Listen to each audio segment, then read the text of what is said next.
Бакасов, Нарын шайлоо округу. Саламатсыздар, урматтуу депутаттар, урматтуу кыргызстандыктар. Өлкөбүз оор жоготууга учурады. Көптөгөн батырларыбыздан айрылдык.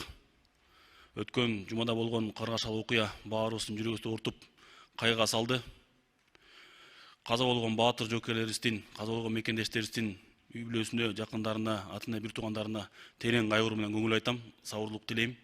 Ошолордун арасынан Нарын жергесинен чыккан баатыр жоокерлердин атын атап кетпесем болбойт. Алар чегара кызматкерлери: старший сержант Жекшенбеков Абсамат, Атбаш району Терексу айылы; старший сержант Жаныбеков Нурсултан, Нарын району Оттук айылы; старший лейтенант Азамат уулу Бейкут, Нарын району Эчкибашы айылы; катардагы жоокер Какеев Мирлан, Нарын району Куланак айылы; старший сержант Иманбек уулу Жеңишбек, Жумгал району Миңкуш айылы.